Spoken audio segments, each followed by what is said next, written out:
Jóvenes, buenas tardes, ¿me escuchan?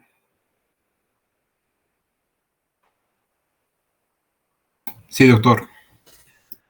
Ok, vamos cargando la clase entonces.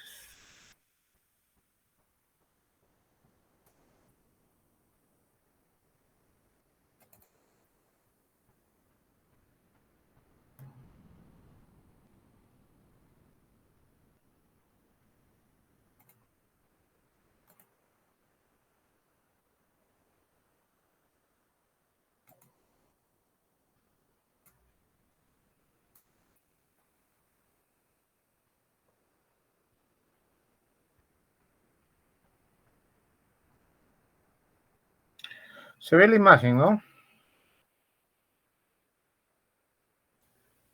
Sí, doctor, se ve.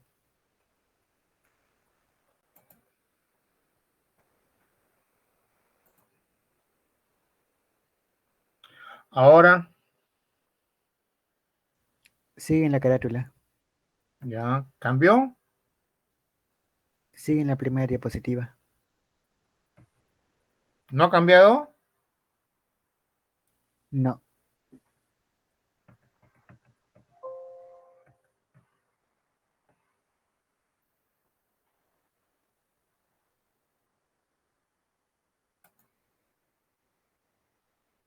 ¿Ahora cambió?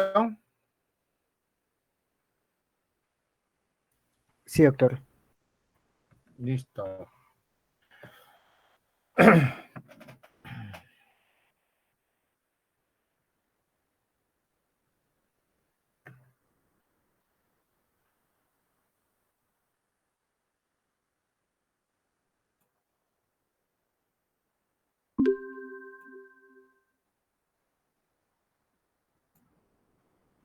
Bien, jóvenes, el día de hoy vamos a tratar el tema de niveles de bioseguridad, que tiene que ver mucho con la clase anterior que tuvimos, donde vimos los factores de riesgo biológico. Recuerdan que había una clasificación de 4 tipos de gérmenes, tipo de bacterias, agentes biológicos. Esto va asociado justamente con eso. Entonces, en primer lugar, ¿cómo se designa el nivel de bioseguridad? Se designa generalmente el servicio emblemático de mantener los niveles de bioseguridad es el laboratorio, porque obviamente es en los laboratorios donde se manipulan las muestras de los diferentes riesgos biológicos. Sin embargo, cuando yo voy a determinar el nivel de bioseguridad de cualquier ambiente, tengo obviamente que ver las características del diseño, el tipo de procesos que se hacen o procedimientos que se hace en ese ambiente, los medios de contención, o sea, qué medidas de control hay que tener, qué equipos biomédicos se cuenta, con qué equipos biomédicos y las prácticas, vale decir, las costumbres que tiene cómo manipular el equipamiento, procesar las muestras, etcétera, etcétera, el personal. Entonces, cuando yo analizo todas estas variables, en base a eso, determino el nivel de bioseguridad en que está ese laboratorio y lo contrasto con lo que debe de tener el nivel de bioseguridad que me exige la norma o que me exigen las características de las muestras que voy a procesar. Y este es el resumen del cuadro de riesgos que les presenté la semana pasada, solo que acá está mucho más sintetizado. Decíamos que eran 4 grupos, del 1 al 4, el 1 el más leve y el 4 el más exigente, porque los patógenos son mucho más agresivos o no hay tratamiento. En el grupo 1 están agrupados los microorganismos que no causan enfermedad al hombre o animales, lo que se denominan saprofitos, ¿no es cierto? Y que normalmente están en nuestra flora bacteriana. En el grupo 2 están todos aquellos agentes patógenos que pueden causar enfermedad al hombre o animales sin serio riesgo para los técnicos, comunidad o ambiente, y que tienen medidas de prevención y tienen tratamiento actualmente. Eso en el grupo 2. Son los patógenos más comunes y comunitarios generalmente. Ya poco a poco se va complicando la cosa. Ahora ya en el grupo 3 son patógenos que usualmente producen enfermedad al hombre o animales y pueden ser transmitidos rápidamente. Se transmite y es un riesgo elevado, tanto para los individuos como la comunidad, pero tienen tratamiento y medidas de prevención. Algunas de ellas no son al 100%. Por ejemplo, hepatitis, ¿no? Mientras que en el grupo 4 tenemos los patógenos que son los que producen una enfermedad en el hombre y pueden ser transmitidos rápidamente. Son de riesgo elevado para los individuos y la comunidad, pero ojo, no existen un tratamiento eficaz. Ni tampoco se ha demostrado que las medidas de prevención sirvan al 100%. Entonces, desde el más leve, el 1, hasta los más exigentes, más agresivos, o no tienen tratamiento, los gérmenes del grupo 4. Entonces, si hay estos 4, significa que también hay 4 niveles de bioseguridad que corresponden con estos grupos. Si ustedes revisan la literatura europea, sobre todo, existen algunos países que tienen hasta 6 niveles de bioseguridad. Obviamente, ellos también han modificado esta clasificación que tenemos nosotros, pero esta es la que utilizamos aquí en nuestro país. Normalmente, ¿dónde existen estos niveles de bioseguridad? El nivel de bioseguridad básico generalmente lo tienen las instituciones de enseñanza de ciencias de la salud, ¿no? Que hacen enseñanza básica e investigación básica a veces, ¿no? Por ejemplo, estamos hablando de los colegios, el tecnológico. La universidad no, porque la universidad ya ha desarrollado un poco más su nivel de bioseguridad en su laboratorio. Yo diría que la universidad, por lo menos la UPT, está en el nivel básico 2, que son casi los mismos requisitos desde el punto de vista de bioseguridad que tienen todos los laboratorios de los servicios de los centros de salud. Recordemos que en Tacna, por lo menos, todos los centros de salud 1.3 y 1.4, que son los grandes que ustedes conocen y donde van a hacer sus prácticas, todos tienen un nivel, un laboratorio, y este nivel generalmente es de segundo nivel de bioseguridad. Entonces, están los servicios de salud, instituciones superiores de estudios universitarios, por ejemplo, la UPT, y dentro de las exigencias ya pues obviamente se exige que las prácticas de laboratorio sean mucho más, son procedimientos ya estandarizados, tienen que utilizar todos sus EPPs. Si seguimos avanzando, ya llegamos a laboratorios un poco más especializados, de mayor profundidad, donde hacen... Y el nivel de bioseguridad ya es nivel 3, ya no es un laboratorio básico, ya es un laboratorio de nivel de contención. Y ese es generalmente el que tenemos acá en los hospitales. Nosotros acá en los hospitales tenemos, en ambos casos, tanto el Hipólito Unanue como Daniel Alcides Carrión, dentro del área de laboratorio, tienen hasta 2 y 3 salas de procesamiento de muestras. Una de esas salas es nivel 4. Las otras 2 son de nivel 3, porque son las que hacen la manipulación de los exámenes más comunes para gérmenes comunes, procesan hemogramas, hacen pruebas de determinación de anticuerpos, etcétera, etcétera. Entonces, estos laboratorios hacen ya un diagnóstico más especial, ya no es tan básico como el de los establecimientos de salud. Algunos hacen investigación.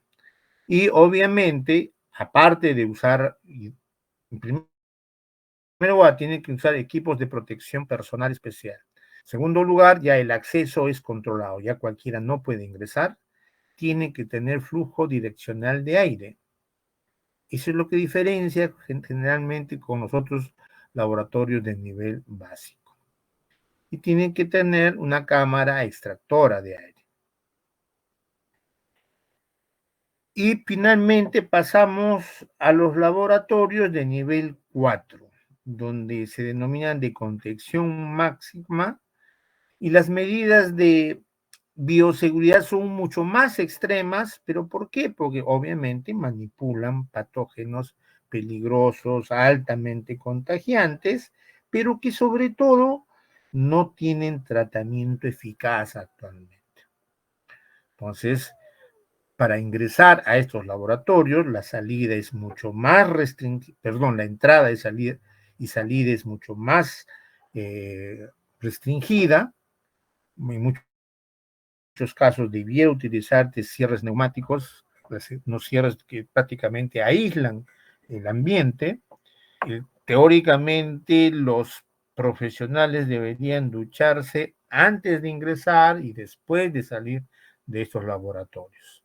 Y obviamente el tipo de campanas extractoras son mucho más exigentes, y inclusive hasta con doble filtro, los filtros EPA.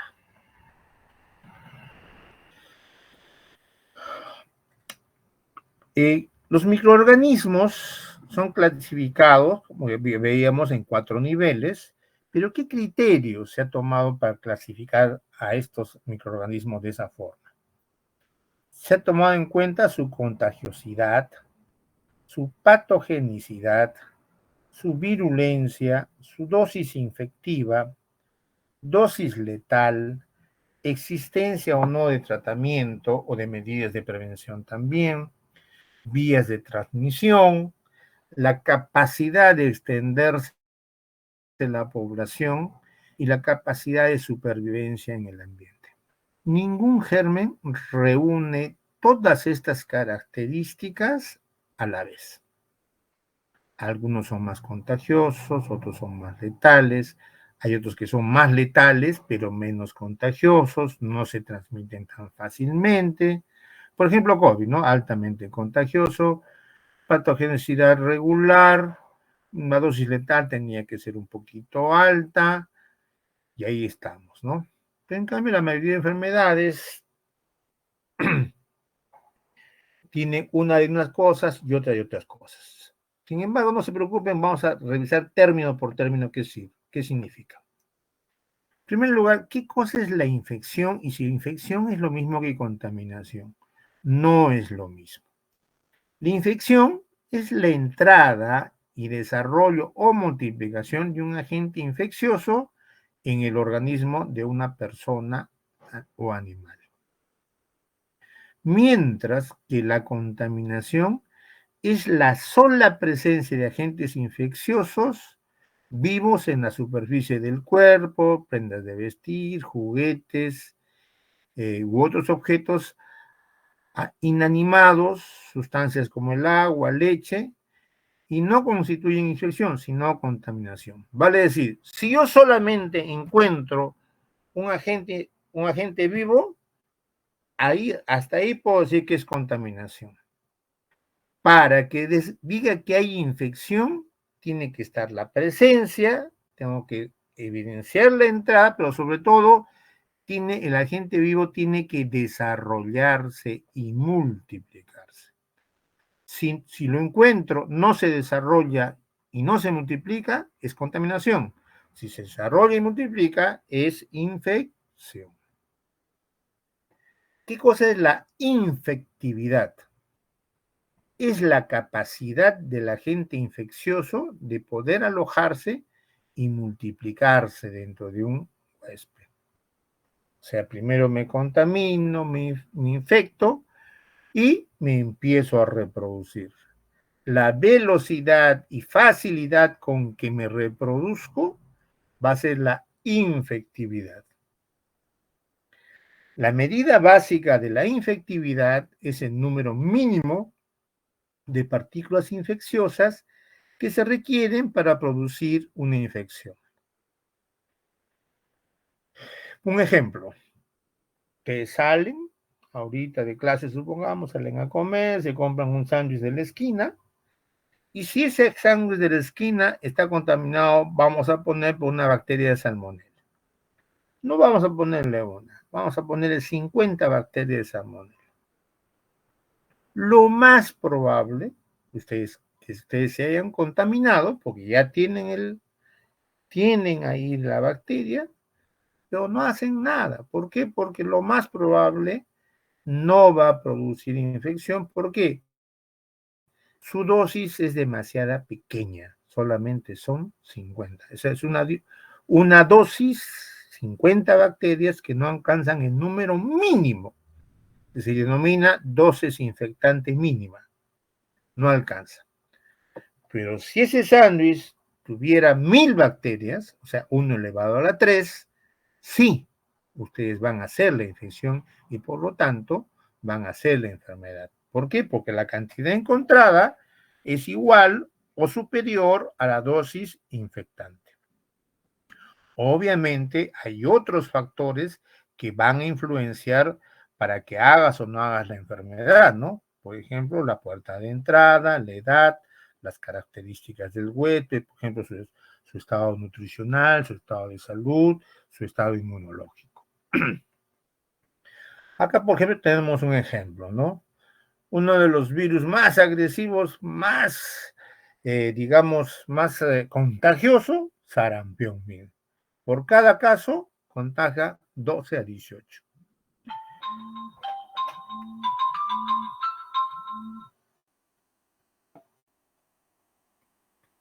Sin embargo, viruela de 5 a 7, mira, COVID, ¿eh?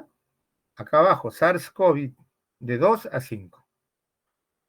Sarampión es 4 veces más contagioso que sarampión. ¿Qué cosa es la patogenicidad? Es la capacidad que tiene un agente infeccioso, sea virus, bacteria, hongo, de producir enfermedad en personas. La patogenicidad obviamente va a depender, como les decía, de algunas características del germen, pero también de algunas características del hospedero, del hombre. Una cosa es que te dé un niño y otra cosa es que te dé un adulto. ¿Qué cosa es la virulencia? Es la capacidad de este agente infeccioso, pero de producir casos graves y fatales. Por ejemplo, rabia. La rabia, el virus de la rabia, que ya saben que ya cuando uno se contagia con rabia, prácticamente el diagnóstico y el pronóstico es muerte. No es muy contagioso que digamos, pero sí es altamente virulento. 99, 100% de muertes. Tanto en animales como en seres humanos. Vayámonos al otro extremo. Agentes altamente contagiosos. El de la influenza, virus de la influenza. Altamente contagioso. Entra a una casa, barre con todo la influenza. ¿Pero cuántos se mueren? ¿Cuántos hacen casos graves? Ninguno. Prácticamente casi ninguno. Entonces, altamente contagioso, pero poco virulento. Entonces, la virulencia es casos graves y fatales. La dosis infectiva, ya la habíamos conversado. ¿Qué cosa es la carga viral? Una vez que el virus entra en el cuerpo, este invade las células y se replica a sí mismo. Esas copias se van acumulando durante los días siguientes, por lo que el paciente cada vez tiene más virus en su interior. Obviamente, a mayor carga viral, como se conoce a la concentración de estos virus, significa que la gravedad de la enfermedad puede ser también mayor. Número uno, o sea, más carga viral, número uno, la enfermedad puede ser más grave. Y número dos, va a ser más contagiosa. Por eso es la importancia de hacer un diagnóstico precoz y tratamiento oportuno. El tratamiento oportuno no solamente te va a curar más rápido, sino también te va a disminuir la carga viral. Por lo tanto, la probabilidad de que hagas una enfermedad grave va a ser menor y obviamente va a ser menos contagioso. ¿Qué cosa es la letalidad? La letalidad es la capacidad que tienen estas bacterias, estos agentes patógenos, pero de ocasionar muertes. Letales, altamente letales, como les decía, rabia, sida, altamente letales. Bajos letales, una de baja letalidad, una gastroenteritis, infecciones respiratorias agudas de vías superiores. Uno que otro raro es el que se muere, ¿no? Por eso. Periodo de latencia. Es el intervalo de tiempo, generalmente expresado en días, que transcurre desde que se produce la infección, o sea, vale decir de que desde que entras en contacto con tu agente biológico agresor, hasta que la persona se vuelve infecciosa. Periodo de latencia, para que lo distingan del periodo de incubación, que muchos lo confunden.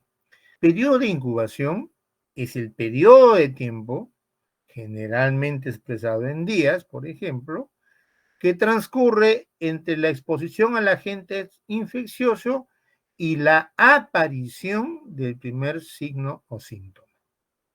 Entonces, la incubación es desde que entro en contacto con el agente hasta que se presenta el primer síntoma. ¿Y qué cosa es latencia? Desde que entro en contacto con el paciente, pero hasta que la persona se vuelve infecciosa. Y alguien me dirá, doctor, ¿y cómo sé que una persona se vuelve infecciosa? Eso es básicamente con análisis de laboratorio. Cuando la prueba sale positiva. ¿Ya? Esa es la diferencia entonces entre latencia e incubación. ¿Qué cosa es el periodo de transmisibilidad? El periodo de transmisibilidad o infeccioso es el intervalo de tiempo durante el cual el agente infeccioso puede ser transferido directa o indirectamente en una persona infectada a otra persona. Vale decir, es el periodo de tiempo que el paciente es contagiante. ¿Recuerdan con COVID, no? ¿Cómo era? De acuerdo a la cepa, el periodo de transmisibilidad variaba desde una semana hasta los 14 días. Por eso es que se les da descanso médico 14 días. A veces era un poquito más, pero varía de cepa a cepa. Entonces, el periodo de transmisibilidad tiene que ver con la capacidad que tiene de cuántos días de poder contagiar de una persona a otra. ¿Qué cosa es la resistencia? La resistencia es un conjunto de mecanismos corporales que sirven de defensa. O sea, se refiere a la resistencia de las personas hacia estos agentes patógenos. ¿De qué va a depender la resistencia? Nuestra capacidad de resistencia de múltiples factores. Edad, sexo, estado nutricional, estado inmunológico, la administración de algunos medicamentos, tratamientos, estación del año, etcétera, etcétera. Bueno, acá esta es nuevamente la tabla de clasificación según los niveles de bioseguridad, nivel 1, 2, 3 y 4, solo que acá las tienen ya descritos la mayoría. Tenemos virus como el adenovirus en la clasificación 1, La clasificación 2, ahí tenemos virus, bacterias, hongos. Tenemos los que pertenecen al grupo de riesgo 3 y los de riesgo 4. Fíjense, dentro de los agentes del grupo de riesgo 4 no existe ningún parásito. Los que sí son más de riesgo 4 son los virus. Por eso es que las pandemias, generalmente, si se dan cuenta, son ocasionadas por los virus, no por parásitos ni bacterias. Niveles de bioseguridad. Ahora sí entramos, vamos a ver, por ejemplo, un ambiente de nivel de bioseguridad 1. Son lo que decíamos, que trabajan pues con agentes de tipo 1, son agentes menos peligrosos, no representan ninguna amenaza para la salud, requieren menos precauciones.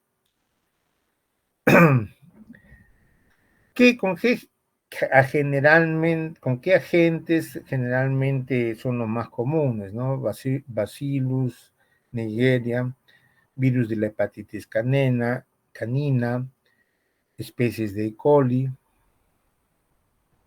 Y dentro de las prácticas estandarizadas, o sea, las medidas de bioseguridad que hay que hacer es, obviamente, el lavado frecuente de manos, cambio de guantes después de cada procedimiento, no fumar, no comer ni almacenar alimentos en el laboratorio, cuidado para minimizar salpicadores y acciones que pudieran crear aerosoles. Recordemos, ¿no? Los niveles de bioseguridad 1 generalmente habían en colegios tecnológicos. Algunos consultorios privados también tienen. En nivel de bioseguridad 1 también hay que tener cuidado con los objetos punzocortantes. ¿Por qué? Porque se manipula generalmente agujas, jeringas.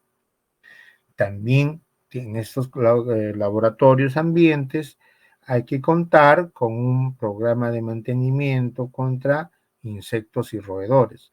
Recordemos que ambos, insectos y roedores, sirven como vectores para múltiples enfermedades. La peste bubónica es transmitida por roedores. Y el personal de salud, ¿qué debe utilizar?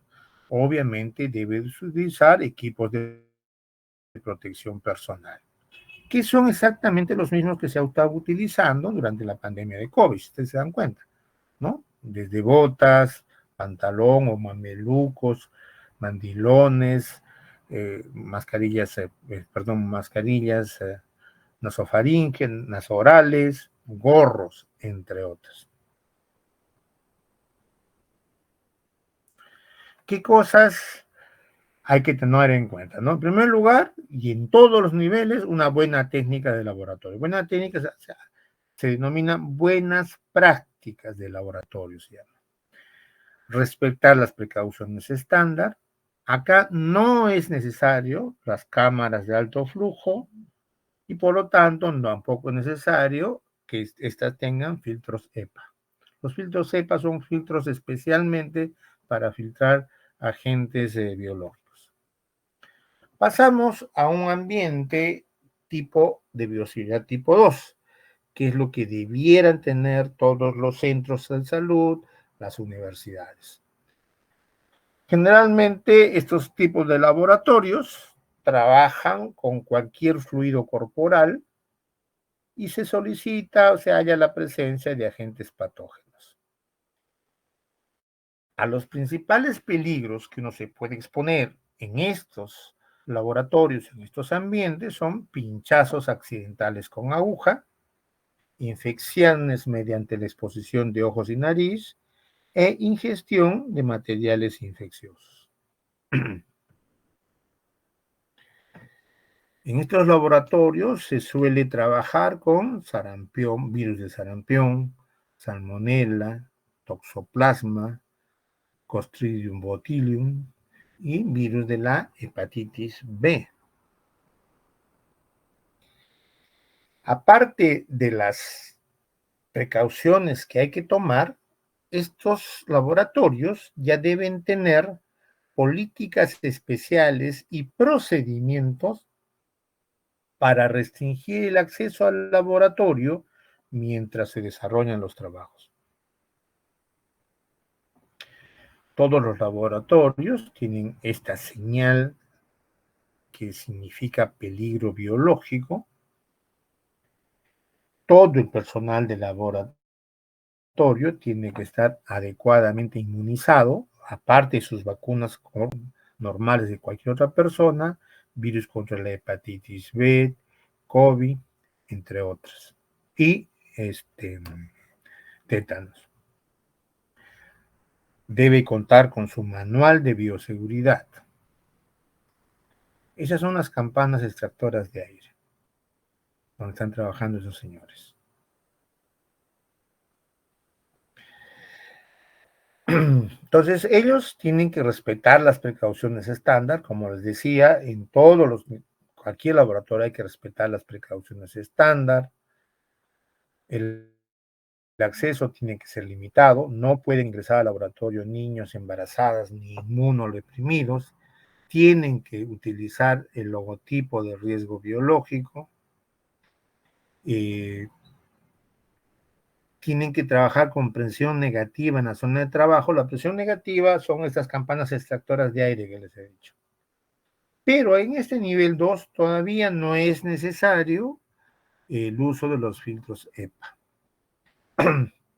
Y obviamente tiene que haber una eliminación correcta de los residuos, o sea, un buen manejo de residuos sólidos, y obviamente todo el personal tiene que estar adecuadamente preparado, o sea, tiene que tener buena técnica. Pasamos a los nivel de laboratorio de bioseguridad 3. Estos ya son mucho más sofisticados, ¿no? Ya estamos hablando de nivel hospitalario. Estos laboratorios se deben utilizar cuando el trabajo de laboratorio se realice, especialmente con aquellos se sospeche la manipulación de agentes de grupo 3. ¿Qué lo diferencia con los dos anteriores? En primer lugar, el código de prácticas es más exigente. El diseño de instalaciones ya tiene que ser un ambiente especialmente diseñado y construido como laboratorio, y se tiene que hacer la vigilancia médico-sanitaria. ¿Qué es vigilancia médico-sanitaria? Es la vigilancia epidemiológica, tanto de las superficies como del personal que labora en esas áreas. También tiene que ver por todas partes las señales de advertencia. La ropa protectora es más exigente y algunos inclusive ya tienen equipo de protección respiratoria con mascarillas, con filtros dentro de la propia mascarilla. Respecto al diseño de las instalaciones, ya son medidas de ingeniería, el aire que sale del laboratorio, fíjense, normalmente nosotros controlamos la calidad de aire que entra. Acá en estos laboratorios ya no. Debemos controlar el aire que entra, pero sobre todo el aire que sale. El laboratorio debe tener presión negativa respecto al edificio. Las ventanas tienen que estar herméticamente selladas. Generalmente llevan doble capa de vidrio o una de vidrio y otra de mica. Las ventanas deben estar cerradas herméticamente y llevar cristales resistentes. ¿Con qué agente se trabaja ahí? Tuberculosis, virus de la encefalitis, la tularemia y Coxiella burnetii, entre otros. Las medidas son, como les decía, son casi las mismas para todos los laboratorios, pero acá tiene algunas adicionales. Por ejemplo, las precauciones estándar son lo mismo, el acceso restringido lo mismo. Lo que ya acabaría es el diseño de ingeniería. Tienen que ser locales especialmente construidos y levantados para que sirvan de laboratorio. ¿Por qué? Porque tienen que tener presión negativa, y los filtros, acá, a partir del nivel 3, acá sí los filtros tienen que tener filtros EPA. El logotipo de riesgo biológico debe estar por todas partes. Estos laboratorios pueden trabajar con microorganismos de tercer y cuarto nivel, ojo. Todo el personal tiene que tener la vacuna de la hepatitis, tiene que tener prueba de tuberculosis. Eso lo diferencia de los otros. Ojo, las muestras de la prueba de tuberculosis, la muestra se toma, se divide en dos. Una es la muestra, o la otra se llama la contramuestra. La contramuestra debe archivarse, debe resguardarse hasta durante 10 años. ¿Por qué? Por la posibilidad de que el paciente haga tuberculosis posteriormente. Y ustedes saben que la tuberculosis es una enfermedad profesional. Y si hay enfermedad profesional, obviamente va a haber responsabilidad médico-legal con trascendencia económica. Bueno, el manejo apropiado de los residuos sólidos, porque estos generan residuos sólidos peligrosos y de repente hasta tóxicos. Y el personal, obviamente acá, tiene que estar ya más entrenado específicamente. Generalmente acá se exige ya profesionales o en estos momentos tecnólogos médicos. Y finalmente tenemos el nivel de bioseguridad 4, lo máximo, que dentro de los hospitales acá tienen una sala nada más para manipular este tipo de agentes. Generalmente hay un laboratorio o dos nomás por estado, o sea, vale decir en regiones. Pero ojo, en Estados Unidos se desarrolló bastante esto por el caso del bioterrorismo, ¿no? El bioterrorismo se generó pues a raíz del atentado del 11 de septiembre, cuando Osama Bin Laden le dijo, pues le juró a Estados Unidos que nunca más van a dormir en paz. Y que a raíz de eso se implementaron todas esas medidas de control exageradas que nos parece en el aeropuerto, ¿no? Cuando uno va a embarcarse en un avión, pues pucha, un poco más te desnudan, ¿no? ¿Por qué? ¿Qué es lo que tienen miedo? Aparte de los objetos punzocortantes, todo eso, ¿no? También tienen miedo al bioterrorismo. ¿Y cuál era la bacteria más propicia para generar, cuál se suponía que iba a ser la bomba biológica, ¿no? La de, ¿saben ustedes? No, aquí en Tacna hubo un brote epidémico el año 2006-2007, exactamente en Sama, el anthrax, el Bacillus anthracis. Esa es la bacteria comprometida. ¿Y por qué? Porque las esporas del anthrax pueden sobrevivir hasta 8, 10, 20 años en el suelo y 8 años en el medio ambiente. Y se calculaba que esa podría ser la bomba biológica, ¿no? Y después ya han aparecido otras bacterias, ¿no? Que lo que te producen básicamente son episodios diarreicos, básicamente. Entonces, los laboratorios de nivel de bioseguridad 4 son de contención máxima. En estos laboratorios, los microorganismos se transmiten rápidamente, pero obviamente, como les decía, no tienen tratamiento eficaz y las medidas de prevención todavía están en veremos. Estos laboratorios son sometidos también a controles especiales, mucho más exigentes. ¿Con qué virus, con qué bacterias generalmente trabajan acá? Virus del Marburg, virus del ébola, hongo de la Crimea, el virus del Lassa, flavivirus, paramyxovirus. Como ya habíamos visto en la parte de adelante, acá todos son virus.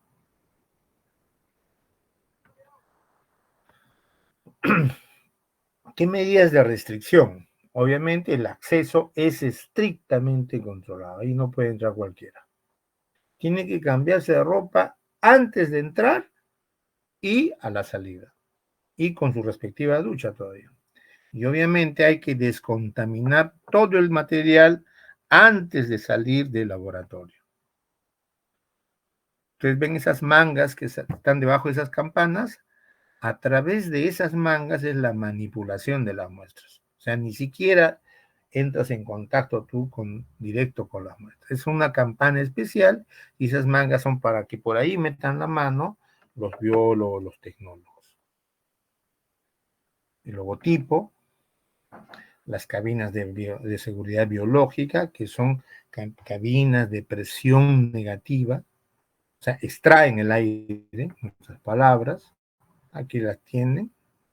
Aquí hay unas cuantas de estas cabinas.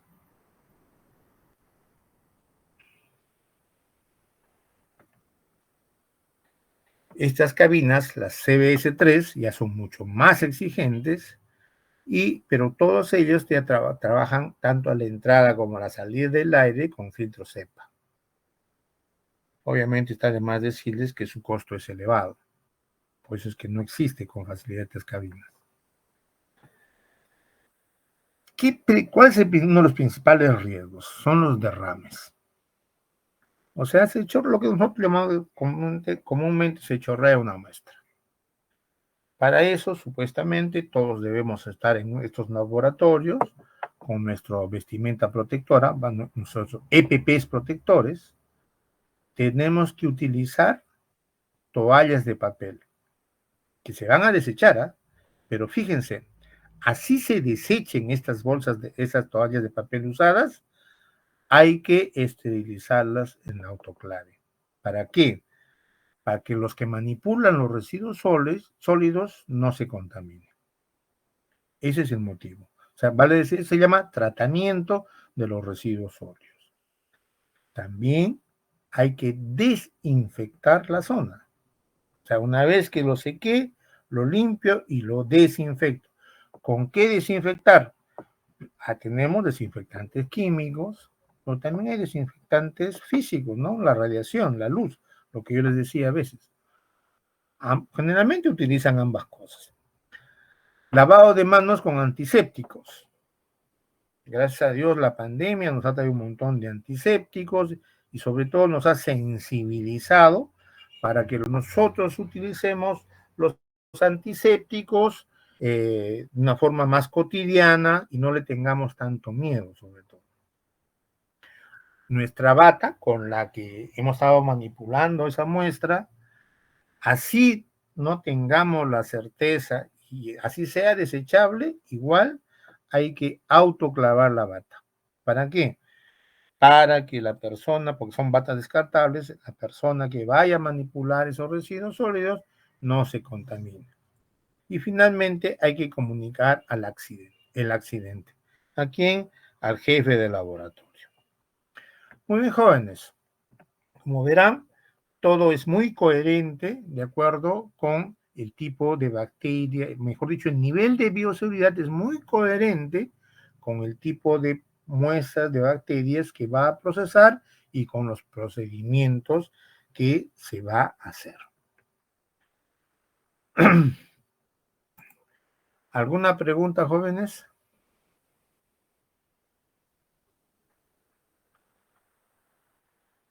No. Muy bien. Entonces ya cualquier novedad, no sé si la próxima semana haya clases, creo que es la semana de las Olimpiadas, ¿no? Sí, doctor. Ya, entonces no hay clases. Luis, me manda los asistentes, por favor, y yo también te envío la clase a tu WhatsApp. ¿Listo? Muchas gracias, jóvenes. Hasta luego. Hasta luego, doctor. Hasta luego, doctor.